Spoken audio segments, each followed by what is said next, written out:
Hi there. I hope you're all having a wonderful week so far. You absolutely deserve it. I just wanted to come by and talk about change a little bit. It's kind of the scary thing, right? Thinking of changing how we are, changing places that we live, changing anything in our life. Change can be extremely scary. It can also be really, really exciting.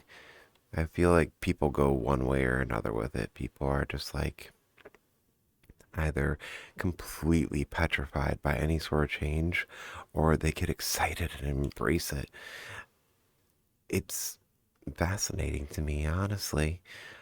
I am one of those types of people who tends to embrace change. I like changing lots of things about me. I love to change my hair color. I like to change where I live. I have a little bit of wanderlust in my blood. But it's one of those things that at the end of the day, all that matters is how I feel about it when it comes to my changes. Like, if I'm wanting to change something about me, it shouldn't matter what anyone else has to say. They can go along with it, and that's great. And they can improve it, and they can cheer me on, and that's great too. Or they can say, we don't like this. We don't want any part of that. And you know what? That's okay too. Just because I embrace changing things about myself doesn't mean others have to.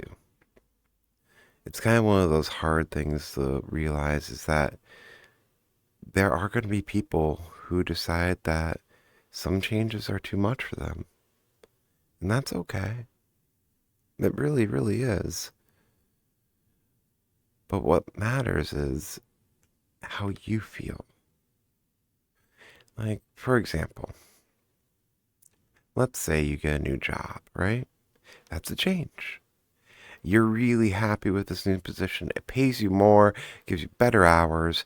You're just enjoying everything about that life. Well, as much as we would love for our old job to be just completely on board, they may not be. They may say, you know what? We're not too happy that you're leaving. We don't want to have to deal with you anymore. And that's fair. That's their prerogative because your change caused changes to them that they weren't asking for. Doesn't mean that your change was any less valid, though. And I think that's where we get hung up a lot. Is like I'll change something about myself and I'll think, okay, it just impacts me. I mean, at the end of the day, that is the biggest person it impacts. And if it makes me happy, I'm going to do it. But being cognizant that, sometimes that might have impacts on other people. But the decision always falls solely on the person doing the change. Hear me out on this. Because if I change and it makes me happier, I'm always with me. If I change and it makes someone unhappy, well, at the end of the day, they don't have to stick around now, do they? It's the lesson of not everyone has to like you. And that is one of the hardest things for me to deal with personally. I want like everyone to like me. But at the end of the day, the person who I need to like me the most is me. Just like for you, the person that you need to like you the most is you. It's not easy to. I'm never going to say that that's easy because, whew, taking our own feelings in regard and putting them above the feelings of others, that can be hard. So if you need to change to be happy, do it.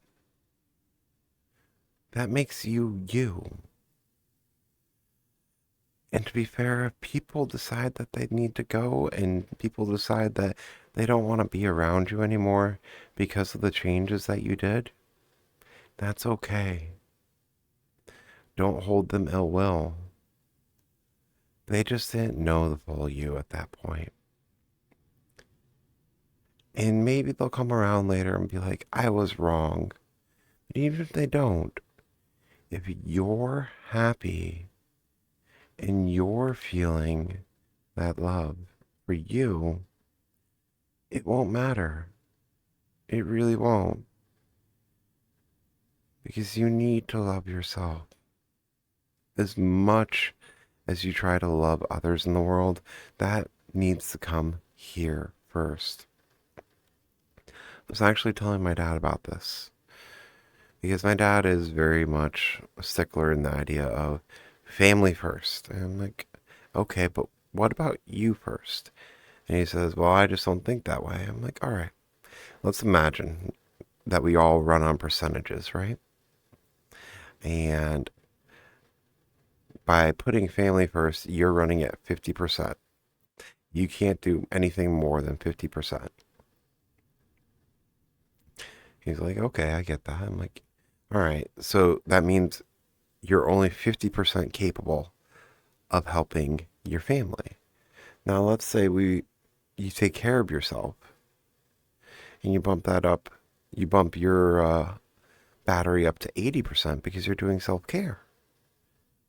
And then you have 80% of yourself to give out. Because self-care and taking care of you and doing things to make you happy doesn't decrease the battery. All that's going to do is it's going to recharge it. I feel like so many of us get afraid that we're going to lose people if we start caring for ourselves and doing things for ourselves first and foremost. And you know what? You're right. You probably are going to lose people. But you're not going to lose the people who really care and love about you. Do you know why?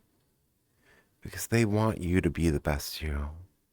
They want the best for you. They want you to take care of yourself. They want to see everything that you have to offer into the world, and you have so much to offer. So know that. The next time you're thinking about, should I do something? And you start getting into that mind trap of like, well, I'll probably be looked poorly upon by this. My friends may not like this. What do my friends want me to do? What is this? Stop yourself. The only question that you need to ask is this going to make me a better person? Is this going to make me happier? Is this going to make me more complete? And if the answer is yes to that, then no other question matters.